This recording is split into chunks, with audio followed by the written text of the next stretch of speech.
«Mantente alejado de mí, hijo». La voz al otro lado del teléfono era la de Ricardo, pero las palabras eran frías como el acero. Me quedé inmóvil, con el móvil pegado a la oreja, mientras la lluvia de Valencia empezaba a mojarme la chaqueta. El mundo, que apenas había comenzado a construir, ese frágil refugio de esperanza, se había hecho añicos en menos de 10 segundos. Todo había empezado un mes atrás, en un lugar donde el tiempo parecía haberse detenido. Ricardo, un hombre de rostro amable y manos cansadas, me había contratado para devolverle la vida a su vieja librería familiar. A mis 38 años, yo era un restaurador, un hombre que encontraba consuelo en el silencio de los objetos rotos. Mi mundo olía a papel viejo y a madera curada. No buscaba nada más que la paz que me daba mi trabajo, la soledad ordenada que había elegido como mi única compañera. Y entonces apareció él, Leo. Su hijo de 24 años no entró en la librería, irrumpió.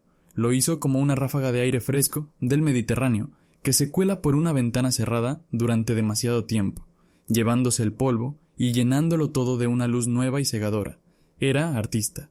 Sus manos, a menudo manchadas de carboncillo, parecían hechas para crear, no para heredar un negocio anclado en el pasado. Sus ojos, aunque jóvenes, llevaban el peso de una tormenta que ya había pasado, pero cuyas nubes aún proyectaban una sombra. Nuestra primera conversación real no fue sobre el trabajo, sucedió sobre un montón de libros olvidados que yo estaba catalogando. Yo le hablaba de la madera, de cómo cada nudo y cada grieta cuentan una historia de resistencia, y él me hablaba de los colores que veía en mi silencio. «Es un azul profundo», me dijo una vez, mientras dibujaba en su cuaderno sin mirarme, como el mar en calma justo antes del amanecer. Entre nosotros nació algo instantáneo, un hilo invisible que conectó dos soledades muy distintas. La mía era una fortaleza que yo mismo había construido, la suya, una jaula cuyas barras no podía ver, pero sí sentir. Yo sentía ese hilo tensarse cada vez que nuestras miradas se cruzaban un segundo más de lo necesario, pero cada vez que intentaba acercarme, que intentaba convertir esa conexión en algo tangible, él retrocedía, se replegaba sobre sí mismo, como si temiera quemarse. Su sonrisa no siempre llegaba a sus ojos, y en su risa a veces se colaba una nota de melancolía que me desgarraba por dentro. Yo, que había pasado más de una década, convencido de que mi corazón era solo un músculo para bombear sangre, me sentí desarmado. Era una sacudida, una fuerza que me empujaba fuera de mi órbita de soledad controlada, y me asustaba, pero la atracción era más fuerte que el miedo. Los días se convirtieron en nuestra rutina silenciosa. Yo lijaba, barnizaba y reparaba, devolviendo el alma a los muebles viejos. Él se sentaba en un rincón, dibujando. A veces me dibujaba a mí, trabajando. No posaba para él, simplemente me dejaba capturar. En sus bocetos, yo no era solo un hombre de 38 años reparando una estantería. Era una figura de líneas firmes, alguien que parecía tener un propósito, alguien sólido, y me preguntaba si él buscaba en mí la solidez que le faltaba en su propia vida. Una tarde, mientras trabajábamos codo con codo para mover un pesado mostrador, nuestros dedos se rozaron por un instante.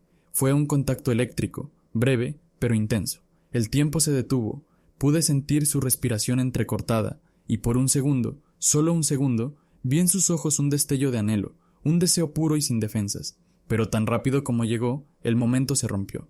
Leo retiró la mano, como si mi piel ardiera, y se disculpó con una excusa torpe antes de salir casi corriendo de la tienda, dejándome solo, con el corazón latiendo desbocado y el eco de lo que podría haber sido. Esa noche no pude dormir. Me di cuenta de que no quería restaurar solo la librería. Quería restaurar la luz en sus ojos. Quería entender qué tormenta había pasado por su vida para dejarlo tan asustado del contacto humano, tan aterrorizado de la ternura. Decidí ser paciente. Empecé a dejarle pequeñas ofrendas de paz, un café caliente por la mañana, un trozo de chocolate junto a su cuaderno, una palabra amable que no exigiera respuesta. Le hablaba de mis viajes, de las casas que había restaurado, de las vidas que había imaginado a través de los objetos que tocaba. Le contaba fragmentos de mi propia soledad, no para que sintiera pena por mí, sino para que entendiera que no estaba solo en su isla. Poco a poco empezó a funcionar. Empezó a quedarse un poco más de tiempo después de que su padre se fuera.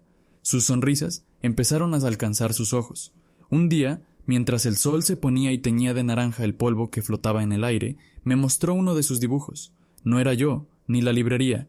Era un paisaje marino, oscuro y agitado, con un único faro en la distancia, cuya luz apenas lograba atravesar la niebla.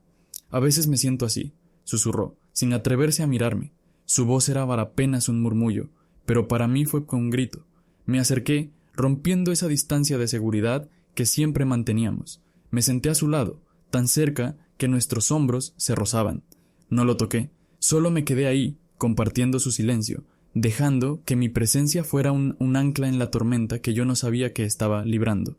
Después de lo que pareció una eternidad, levantó la vista de su dibujo y sus ojos se encontraron con los míos. Había una pregunta en ellos, una súplica silenciosa.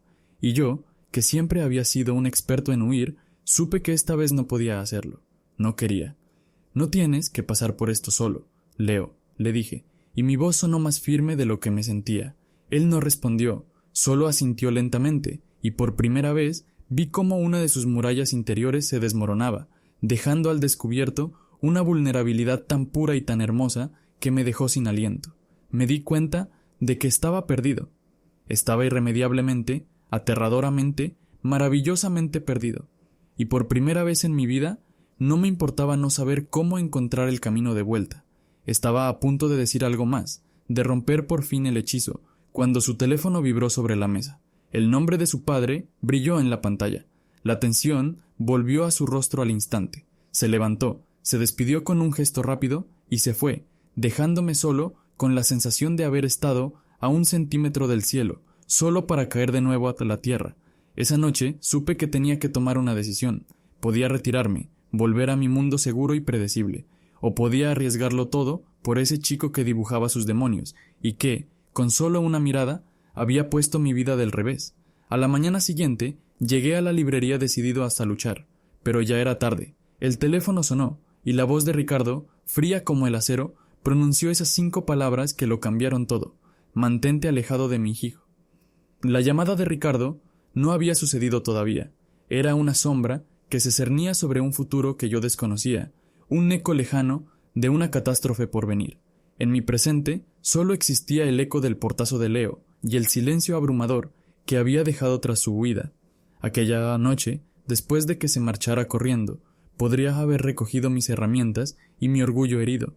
Podría haber llamado a Ricardo a la mañana siguiente para decirle que el trabajo me superaba, que abandonaba.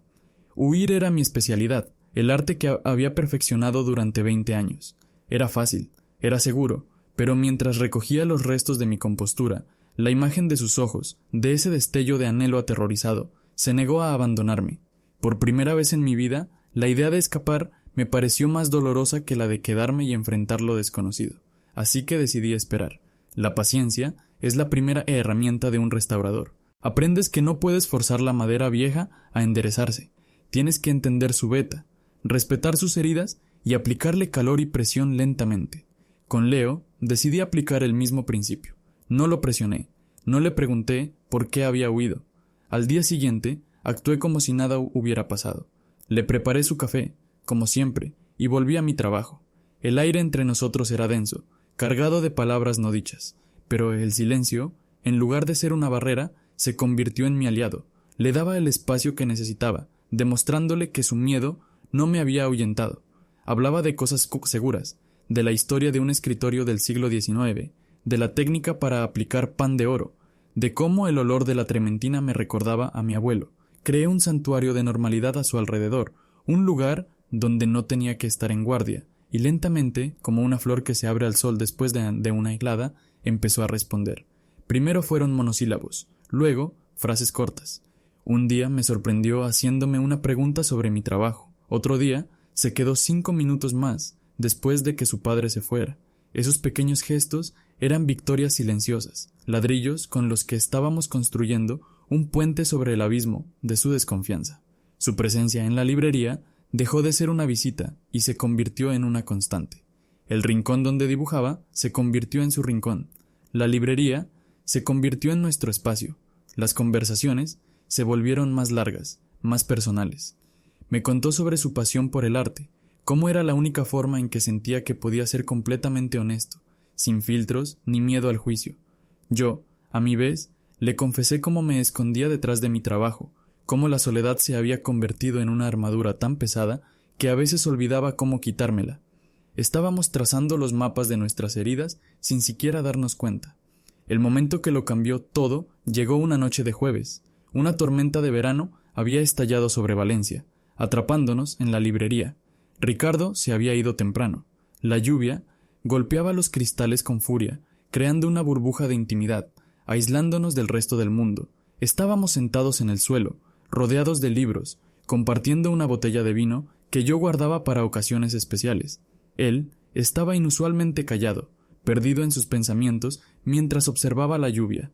Recordé el dibujo del faro solitario en medio de la tormenta. «Ese faro en tu dibujo», empecé, con la voz más suave que pude. «A veces la luz parece muy lejana, ¿verdad?» No esperaba una respuesta, pero él se giró hacia mí, y en sus ojos vi la tormenta que había dibujado. Estaba a punto de desatarse. «Se llamaba Javier», dijo de repente, y el nombre salió de sus labios como si llevara veneno. «Fue mi primer todo, mi primer amor, la primera persona a la que le conté quién era de verdad». Se detuvo, tragando saliva, como si las palabras le rasparan la garganta. Yo no me moví, solo escuchaba. Pensé que lo nuestro era real, ¿sabes? Era intenso, absorbente. Me hizo sentir que por fin había encontrado mi lugar en el mundo, pero yo era un secreto, su secreto.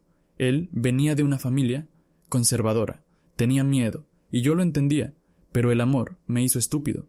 Creí que su amor por mí sería más fuerte que su miedo. Su voz se quebró, dejó la copa de vino en el suelo, sus manos temblaban.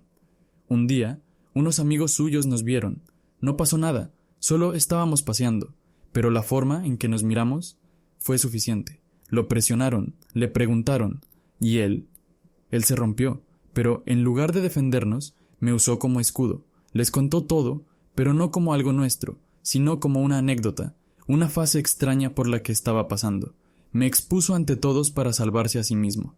El dolor en su voz era tan palpable que sentí una punzada en mi propio pecho. Lo peor no fue eso. Continuó, con la mirada perdida en la oscuridad de la tienda.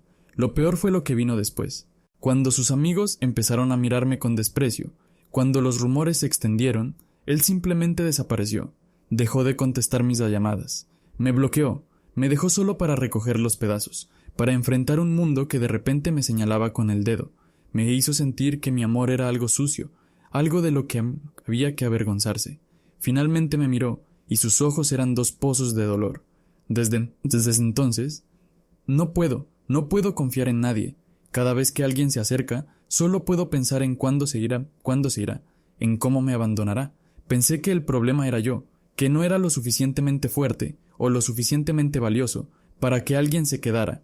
El aire se quedó sin oxígeno. Su confesión flotaba entre nosotros, frágil y terrible. Había desnudado su alma, mostrándome la herida más profunda, la cicatriz que dictaba cada uno de sus miedos.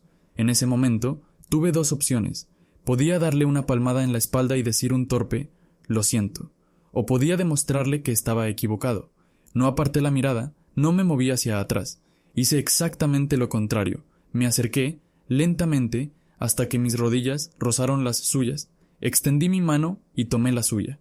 Estaba helada o esclavada. La sostuve con firmeza, tratando de transmitirle todo el calor, toda la certeza que no podía expresar con palabras. «Escúchame, Leo», dije, y mi voz, para mi sorpresa, sonó profunda y segura. «Yo no soy él», levantó la vista, sus ojos llenos de una duda desgarradora.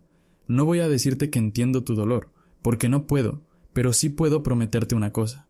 Me incliné un poco más, obligándolo a sostener mi mirada. «Yo no huyo, no de esto, no de ti. Puede que me asuste, puede que no sepa qué demonios estoy haciendo la mitad del tiempo, pero no voy a desaparecer, no voy a dejarte solo». Una lágrima solitaria rodó por su mejilla, y luego otra. No lloraba con sollozos, sino con un silencio que rompía el corazón. Era la liberación de un dolor que había llevado dentro durante demasiado tiempo. Apretó mi mano con una fuerza inesperada, como un náufrago que se aferra a una tabla de salvación. Nos quedamos así, en medio de la tormenta, mientras la lluvia limpiaba el mundo exterior, y yo sentí cómo, en el interior de esa vieja librería, algo se reparaba. No era una estantería ni una mesa. Era la confianza, frágil, delicada, pero real. Esa noche, cuando la tormenta amainó y lo acompañé a su puerta, no hubo un beso. No era necesario. El pacto que habíamos sellado era más profundo que un gesto físico. Era una promesa. Yo sería su faro, y él, sin saberlo, ya se había convertido en el mío. La promesa que le hice a Leo aquella noche de tormenta no fue solo un conjunto de palabras, se convirtió en los cimientos de lo que construimos en las semanas siguientes. La librería dejó de ser solo un lugar de trabajo. Se transformó en nuestro santuario, un universo de 2 habitantes donde las reglas del mundo exterior no aplicaban. La confianza, antes un hilo frágil, se convirtió en una cuerda sólida que nos unía. Dejamos de medir la distancia. Un roce de manos al pasarnos una herramienta ya no provocaba una huida, sino una sonrisa cómplice. Las conversaciones se extendieron hasta altas horas de la noche, explorando cada rincón de nuestras vidas. Él me enseñó a ver el mundo a través de los ojos de un artista, a encontrar belleza en las imperfecciones. Yo le mostré la solidez de la constancia, la calma de saber que alguien estaría allí a la mañana siguiente. Nuestro primer beso no fue apasionado ni cinematográfico, fue tranquilo, casi reverente. Sucedió una tarde, mientras el sol se filtraba por los ventanales, iluminando el polvo en el aire como si fueran estrellas diminutas. Estábamos clasificando una caja de poemas antiguos y nuestros dedos se encontraron sobre un verso de Cernuda. Levanté la vista y él ya me estaba mirando. No había miedo en sus ojos, solo una invitación silenciosa. Me incliné y lo besé, y fue como llegar a casa después de un viaje muy, muy largo. La luz volvió a sus ojos de forma permanente. Su risa se volvió más frecuente, más libre. Empezó a pintar de nuevo, no solo bocetos en su cuaderno, sino grandes lienzos llenos de colores vibrantes que apilaba en un rincón de la tienda. Eran paisajes llenos de esperanza, cielos que ya no estaban nublados. Estaba sanando, y yo sanaba con él. Mi soledad autoimpuesta, mi armadura, se había oxidado y caído a pedazos sin que apenas me diera cuenta. A mis 38 años, estaba aprendiendo a vivir de nuevo. Éramos felices. Y por supuesto, fue entonces cuando el fantasma decidió aparecer. Sucedió un martes por la tarde. El día era brillante. Normal, yo estaba en lo alto de una escalera, reparando una viga, y Leo estaba abajo, tarareando mientras limpiaba un viejo globo terráqueo. La campanilla de la puerta sonó, y un hombre entró en la librería. No necesité que nadie me dijera quién era. Javier. Era exactamente como me lo había imaginado, una fachada de encanto fácil y confianza arrogante. Tenía la sonrisa perfectamente ensayada de alguien acostumbrado a conseguir lo que quiere. Por un instante, el mundo se detuvo. Vi a Leo congelarse. La alegría se desvaneció de su rostro como si alguien hubiera apagado un interruptor, reemplazada por una máscara de pánico y frialdad. Su cuerpo se tensó, listo para la huida o la confrontación. Javier recorrió la tienda con la mirada, ignorándome por completo, y sus ojos se clavaron en Leo. Su sonrisa se ensanchó, pero no llegó a sus ojos. Era una sonrisa de posesión, como si estuviera mirando una propiedad que una vez le perteneció. «Leo, ¿cuánto tiempo?», dijo. Su voz era melosa, falsa. «He vuelto a la ciudad.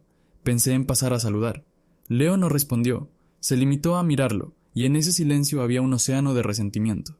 La mirada de Javier finalmente se posó en mí, que seguía en la escalera, observando la escena como un espectador en una obra de teatro terrible.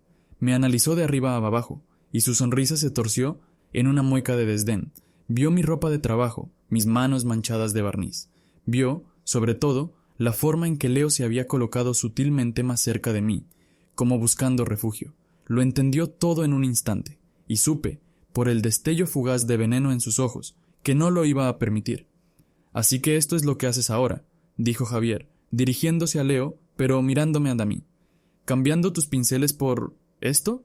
Hizo un gesto vago hacia la librería, hacia mí. La condescendencia en su voz era tan espesa que se podía cortar con un cuchillo. Antes de que Leo pudiera responder, su padre, Ricardo, salió de la trastienda. Al ver a Javier, su rostro se iluminó con una sonrisa genuina. «Javier, muchacho, qué sorpresa, ¿has vuelto?». Javier se giró hacia él, transformándose de nuevo en el yerno perfecto. «Ricardo, qué alegría verte. Sí, solo por un tiempo. Vine a ver cómo estaba mi viejo amigo». Puso un énfasis cruel en la palabra amigo. La atmósfera se volvió irrespirable. Yo bajé de la escalera, sintiendo que el suelo bajo mis pies se había vuelto inestable. Me coloqué al lado de Leo, no para protegerlo, sino para mostrar que estábamos juntos. Puse mi mano en la parte baja de su espalda, un gesto pequeño, pero inequívoco. La sonrisa de Javier se congeló al ver mi gesto. La conversación continuó, forzada y tensa, con Ricardo, ajeno a la corriente subterránea de hostilidad. Yo permanecí en silencio, observando cómo Javier estudiaba cada interacción entre Leo y yo, cada mirada, cada roce accidental. Estaba recopilando munición, y yo sabía, con una certeza helada, que iba a usarla. La visita duró apenas 10 minutos, pero parecieron 10 horas. Cuando Javier finalmente se fue, después de un abrazo incómodo con Ricardo y una última mirada desafiante hacia mí, el alivio que sentí fue abrumador. Pero Leo estaba temblando. No es nada, le susurré, atrayéndolo hacia mí cuando su padre volvió a la trastienda. Es solo un fantasma, no puede hacerte daño. Pero ambos sabíamos que estaba equivocado. Los fantasmas no necesitan tocarte para herirte.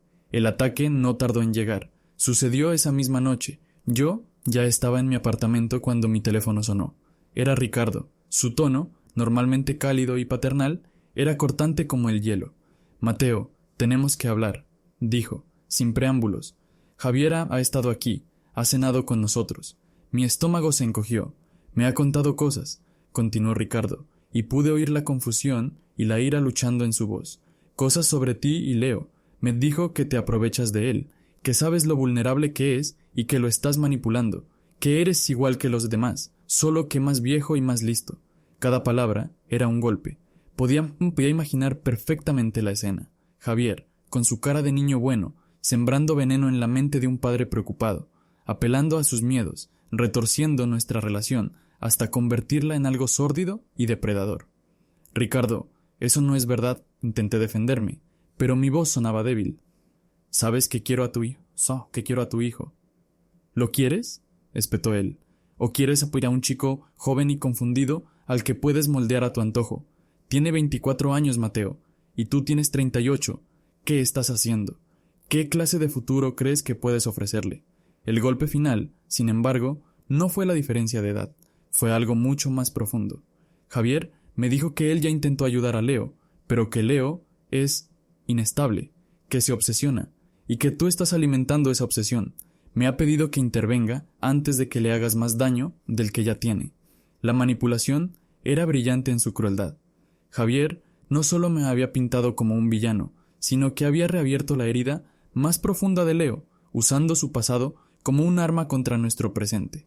Y había puesto a Ricardo en el papel de salvador de su hijo. Me quedé en silencio, aplastado por el peso de la calumnia, y entonces escuché la voz de Leo de fondo, discutiendo con su padre, y luego la voz de Ricardo, dura como una sentencia. «Voy a tu casa ahora mismo», me dijo. «Y Leo viene conmigo. Vamos a aclarar esto de una vez por todas». Colgó.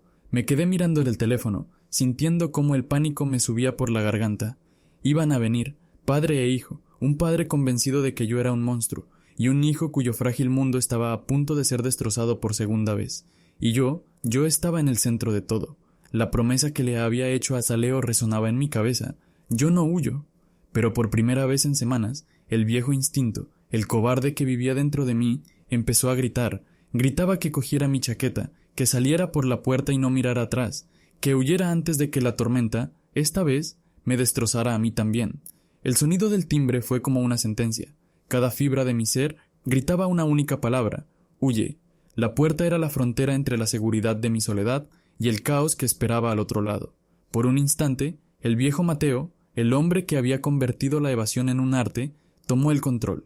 Mi cuerpo se tensó, mis músculos se prepararon para una retirada estratégica hacia la puerta trasera, hacia la noche, hacia cualquier lugar que no fuera este. Pero entonces recordé el rostro de Leo, la confianza que había depositado en mí, la promesa que le había susurrado en la oscuridad. Yo no huyo, respiré hondo, una bocanada de aire que no llegó a llenar mis pulmones, y abrí la puerta. Estaban allí, recortados contra la luz del pasillo, Ricardo, con la mandíbula apretada y una expresión de furia protectora, y a su lado, un paso por detrás, estaba Leo. Su rostro era una máscara pálida, sus ojos saltaban de su padre a mí, cargados de una mezcla de miedo, desafío y una súplica desesperada. Me estaba pidiendo, sin palabras, que no lo decepcionara. Me estaba pidiendo que fuera el hombre que le había prometido ser. «Entrad», dije, y mi voz sonó extrañamente calmada, como la de un extraño. No se sentaron. Se quedaron en medio de mi pequeño apartamento, un tribunal improvisado, listo para dictar sentencia. Ricardo no perdió el tiempo. «Quiero que se lo digas a la cara», espetó, señalándome con un dedo tembloroso. «Quiero que le expliques a mi hijo que todo esto ha sido un error, que te has dejado llevar y que se ha acabado». No era una petición, era una orden. Me estaba ofreciendo una salida fácil, una confesión guionizada que me permitiría escapar con un mínimo de daños. Podía asentir, murmurar unas disculpas y ver cómo se marchaban. El dolor sería agudo, pero breve. Después volvería la calma, la soledad, la seguridad. Pero entonces miré a Leo. Vi cómo se le encogía el corazón ante las palabras de su padre. Vi el terror de la traición asomando de nuevo en sus ojos. Estaba reviviendo su peor pesadilla, y el verdugo, esta vez, era el hombre que le había jurado ser su salvador. «No voy a decir eso», respondí, y las palabras salieron de mi boca antes de que tuviera tiempo de pensar en las consecuencias.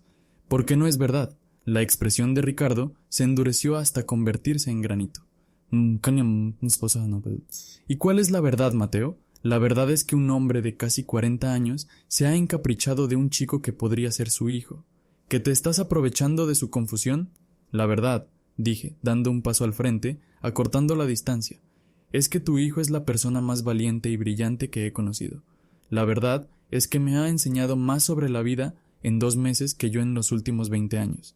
Y la verdad, Ricardo, es que lo quiero, y no me avergüenzo de ello». El silencio que siguió a mi declaración fue absoluto, pesado. Ricardo me miró como si me hubiera vuelto loco, pero Leo, por un instante, un fugaz instante, vi un destello de alivio, de orgullo, brillar en sus ojos. Había superado la primera prueba, no había huido, pero la batalla solo acababa de empezar. «¿Amor?», se burló Ricardo, y su risa fue un sonido feo y cortante. «Javier me advirtió de esto, me dijo que usarías grandes palabras, que lo tenías completamente embaucado». «¿Javier?», repetí, y esta vez la ira empezó a quemarme por dentro. «¿Vas a creer al hombre que destrozó a tu hijo, que lo humilló y lo abandonó, antes que a mí? ¿Antes que al propio Leo?» Me giré hacia Leo, buscando su apoyo. «Díselo, Leo, dile a tu padre la verdad sobre Javier, dile lo que te hizo». Pero Leo no habló. Se quedó paralizado, atrapado en el fuego cruzado entre los 2 hombres más importantes de su vida. Su lealtad estaba dividida, su voz secuestrada por el pánico, y en su silencio, Ricardo encontró la confirmación que buscaba. «¿Lo ves?», dijo Ricardo, su voz ahora cargada de una falsa compasión. «Ni siquiera él puede defenderte. Sabe que lo que digo es por su bien. Es joven, se recuperará, pero necesita alejarse de ti. Necesita a alguien que lo guíe, no que lo confunda más». Cada palabra era un golpe calculado, diseñado para erosionar mi confianza, para hacerme dudar, y por un momento funcionó. La diferencia de edad, la desaprobación de su padre, el fantasma de Javier, todo se arremolinó en mi cabeza, creando un torbellino de inseguridad. ¿Y si tenía razón? ¿Y si, sin darme cuenta, le estaba haciendo daño? ¿Y si mi amor no era suficiente para protegerlo, sino que, al contrario, era el catalizador de su dolor? El viejo Mateo, el cobarde, aprovechó esa grieta de duda para susurrar de nuevo en mi oído. «¿Ves? No puedes con esto. Es demasiado complicado. Nunca debiste empezar. Vete ahora antes de que lo rompas todo para siempre». Mi resolución vaciló. Mi mirada cayó al suelo, y Leo lo vio. Vio mi duda, vio mi miedo. Y para él, mi vacilación fue una traición, tan grande como una huida real. «Basta», susurró Leo, y su voz, aunque baja, cortó el aire como un cuchillo. Todos lo miramos. Había lágrimas en sus ojos, pero no eran de tristeza. Eran de una ira y una decepción tan profundas que me quemaron el alma. Se giró hacia mí, y su mirada me atravesó. «Pensé que eras diferente», dijo, y cada sílaba era un martillazo en el ataúd de nuestra frágil felicidad. Me prometiste que no huirías». «No estoy huyendo», intenté decir, pero la voz me salió rota. «No», replicó, y una risa amarga escapó de sus labios. «Estás aquí, físicamente, pero ya te has ido. Lo veo en tus ojos. Estás calculando cómo salir de esta. Estás haciendo lo mismo que hizo él. Me estás abandonando en medio de la batalla». Se giró hacia su padre. «¿Y tú? ¿De verdad crees que él es el monstruo? ¿Después de todo lo que te conté sobre Javier? ¿O es que es más fácil creerle a él porque su versión de la historia es más cómoda para ti. Ricardo dio un paso atrás, sorprendido por la ferocidad de su hijo, pero el daño ya estaba hecho. Leo había visto mi debilidad, y en su mente yo ya me había convertido en otro Javier. «No quiero volver a verte», me dijo, su voz ahora fría y distante, desprovista de toda emoción. Era la misma frialdad que yo había sentido al principio, pero ahora estaba dirigida a mí, y era 1000 veces más dolorosa. «Recoge tus cosas de la librería, mi padre te pagará lo que te deba», y sin esperar una respuesta, se dio la vuelta y salió de mi apartamento, cerrando la puerta tras de sí con un portazo que resonó en el silencio como un disparo. Me quedé allí, de pie, en medio de la habitación, con Ricardo observándome. El mundo se había detenido. Podía sentir físicamente cómo algo se rompía dentro de mí. Lo había perdido. En el momento crucial, mi miedo había sido más fuerte que mi amor. Mi instinto de supervivencia me había traicionado, haciéndome perder lo único por lo que valía la pena luchar. Ricardo me miró una última vez. Una extraña mezcla de triunfo y quizás, solo quizás, una pizca de arrepentimiento en su rostro. «Es lo mejor para todos», dijo, como para convencerse a sí mismo, y luego también se fue, dejándome solo en las ruinas de lo que podría haber sido. Caí de rodillas en el suelo. La soledad que me rodeaba ya no era un refugio seguro, era una condena, un vacío absoluto y ensordecedor. Había huido, no con los pies, sino con el espíritu, y al hacerlo, le había dado a Leo la prueba definitiva de que tenía razón. No era digno de que nadie se quedara. Y esa noche, en la hora más oscura de mi vida, me odié por ello más de lo que jamás había odiado nada ni a nadie. Estaba solo, de nuevo, pero esta vez la soledad no era paz, era el infierno, y yo mismo había forjado las rejas de mi propia celda. El silencio que dejó el portazo de Leo no era paz, era un vacío que lo devoraba todo. Me quedé arrodillado en el suelo de mi apartamento, durante un tiempo que no supe medir, mientras las palabras de Leo resonaban en mi cabeza como un eco infinito. «Pensé que eras diferente». Cada sílaba era un clavo en mi conciencia. Había fracasado. En el momento decisivo, mi miedo innato, mi instinto de conservación, forjado a lo largo de décadas de soledad, había ganado la batalla. No había huido físicamente, pero mi espíritu sí lo había hecho, y Leo lo había visto. Le había confirmado su peor temor, que el amor era condicional, que la gente siempre se va. La noche fuera una tortura. Cada rincón de mi apartamento me recordaba a él, el libro de poemas que habíamos leído juntos, la taza de la que bebía su café, una mancha de pintura azul en el suelo de madera. Eran los fantasmas de una felicidad que yo mismo había asesinado. El odio hacia mí mismo era un sabor amargo en mi boca. Odiaba al hombre de 38 años que no había tenido el coraje de luchar por la única luz que había encontrado en la oscuridad. Podría haberlo dejado así. Podría haber obedecido, recogido mis cosas de la librería y desaparecido de sus vidas para siempre, volviendo a mi existencia gris y segura. Era el camino fácil. Era lo que el viejo Mateo habría hecho sin dudarlo. Pero mientras el amanecer empezaba a teñir de un gris pálido el cielo de Valencia, algo dentro de mí se rebeló. No era valentía, era pura y simple desesperación. La idea de un futuro sin él era tan insoportable, tan vacía, que el miedo a la confrontación palidecía en comparación. El dolor de perderlo era infinitamente mayor que el miedo a luchar por él. Recordé lo que le había dicho en la librería. Yo no huyo, había roto esa promesa, pero las promesas rotas, como los muebles viejos, a veces se pueden reparar. Requiere trabajo, humildad y la voluntad de enfrentar el daño que has causado. Me levanté del suelo, mis rodillas estaban doloridas, mi cuerpo entumecido, pero mi mente, por primera vez en horas, estaba clara. Tenía un propósito. No sabía si podría arreglar las cosas, pero sabía que tenía que intentarlo. Debía una batalla, a él y a mí mismo. Mi primer objetivo no fue Leo. Sabía que las palabras no servirían de nada con él. Necesitaba acciones. Mi primer objetivo era la fuente del veneno. Encontré a Javier en una cafetería con terraza cerca de la catedral, disfrutando del sol de la mañana como si fuera el dueño del mundo. Irradiaba una autocomplacencia que me revolvió el estómago. Me senté en la silla frente a él sin pedir permiso. Levantó la vista de su teléfono, sorprendido. Una sonrisa arrogante se dibujó en su cara. «Vaya, vaya, ¿el restaurador? ¿Has venido a suplicar?» Lo miré directamente a los ojos, sin parpadear. Dejé que mi rabia, fría y controlada, hablara por mí. He venido a entender qué clase de persona disfruta tanto destruyendo a alguien que una vez dijo amar. Su sonrisa vaciló. No sé de qué me hablas. Sabes perfectamente de qué hablo, continué, mi voz baja pero cortante. Disfrutaste viéndolo romperse la primera vez, y ahora has vuelto para acabar el trabajo, porque no soportas la idea de que pueda ser feliz sin ti. No soportas ver que alguien más tuvo el coraje que a ti te faltó. Se reclinó en su silla, intentando recuperar la compostura. Solo me preocupo por él, tú no eres bueno para él. ¿Preocuparte? Repliqué, y esta vez no pude contener una risa seca y sin alegría. Tú no te preocupas por nadie más que por ti mismo. Le mentiste a su padre, retorciste la verdad y usaste su vulnerabilidad como un arma. Lo hiciste porque verlo feliz con otra persona te recuerda cada día el cobarde que fuiste y que sigues siendo. Se quedó sin palabras. Le había arrancado la máscara. No lo amenacé. No levanté la voz. Simplemente le sostuve la mirada, obligándolo a confrontar la fea verdad sobre sí mismo. Por primera vez, vi una grieta en su fachada de superioridad. Vi la inseguridad que se escondía debajo. Aléjate de ellos, Javier, dije, poniéndome de pie. Tu guerra ha terminado. Me di la vuelta y me fui, dejándolo solo, con su café y su miseria.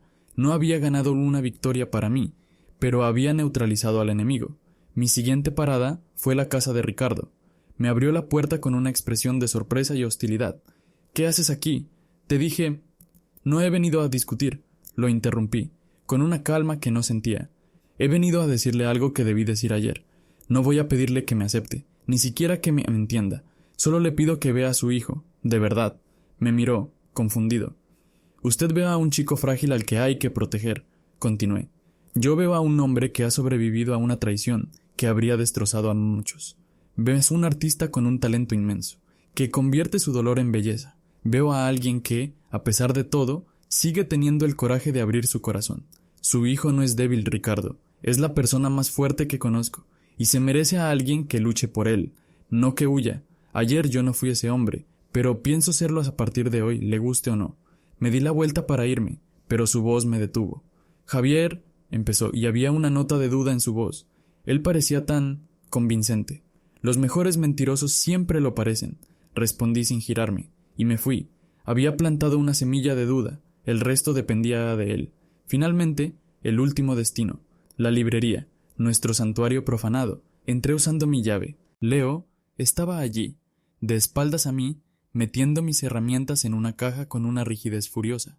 Ni siquiera se giró al oírme entrar. Te dije que recogieras tus cosas, dijo, su voz ahogada. Déjalo todo en la caja y vete. Sabía que las palabras eran inútiles. Las disculpas sonarían vacías, las promesas, falsas. Necesitaba un gesto, algo irrefutable. Me acerqué a la mesa central, saqué la llave de mi apartamento del bolsillo y la puse sobre la madera pulida. El sonido metálico resonó en el silencio. Él se detuvo, lentamente se giró, vio la llave. Ayer me preguntaste si estaba calculando cómo huir, dije, mi voz ronca por la emoción. Y tenías razón, el miedo me paralizó. Y te fallé de la peor manera posible, y viviré con ese remordimiento para siempre. Hice una pausa, reuniendo todo el coraje que me quedaba. Pero ya no tengo miedo, o mejor dicho, mi miedo a perderte es mucho más grande que cualquier otro miedo, así que no me iré. Puedes echarme 1000 veces, puedes odiarme, tienes todo el derecho, pero yo no me voy a ninguna parte. Señalé la llave. Esa es la llave de mi casa, de mi vida. Es tuya si la quieres, y si no, dormiré en el umbral de esta librería cada noche si hace falta, hasta que entiendas que esta vez no hay huida. Esta vez me quedo. Se quedó mirando la llave, y luego a mí. Su rostro era un campo de batalla de emociones contradictorias, ira, dolor, incredulidad y muy en el fondo, una chispa temblorosa de esperanza. Vi cómo sus defensas luchaban por mantenerse en pie, pero mi gesto, mi entrega total, las estaba derribando una a una. Lágrimas silenciosas comenzaron a rodar por sus mejillas. No eran las lágrimas de rabia de la noche anterior, eran lágrimas de agotamiento, de alivio, de una posibilidad que no se atrevía a creer. Lentamente, muy lentamente, alargó la mano y sus dedos rozaron la llave. No la cogió, solo la tocó, como para asegurarse de que era real. No sé cuánto tiempo estuvimos así. El sol de la tarde empezó a penetrar por los ventanales, creando largas sombras en el suelo, y en ese silencio entendimos que algo había cambiado para siempre. El viejo Mateo, el que huía, había muerto la noche anterior, y un hombre nuevo, alguien dispuesto a luchar, había nacido de sus cenizas. No hubo un abrazo, ni un beso de película. El camino de vuelta no sería tan fácil. Las heridas eran profundas y necesitarían tiempo para cicatrizar. Pero cuando finalmente levantó la vista y nuestros ojos se encontraron, vi que la puerta que había cerrado de golpe no estaba cerrada con llave, estaba entreabierta. Cogí su mano, la que no tocaba la llave, y la apreté suavemente. Él no la retiró. Nuestro futuro no sería un camino de rosas. El mundo no cambiaría de la noche a la mañana. Habría más susurros, más juicios, más miedos que enfrentar, pero por primera vez sentí que teníamos una oportunidad, porque esta vez lucharíamos juntos. La librería de Ricardo fue restaurada, sí mamá, pero lo que construimos Leo y yo en medio de sus ruinas fue algo mucho más fuerte, mucho más valioso. Fue la promesa de un nuevo comienzo, forjada no en la ausencia de miedo, sino en la decisión de enfrentarlo juntos, pasara lo que pasara.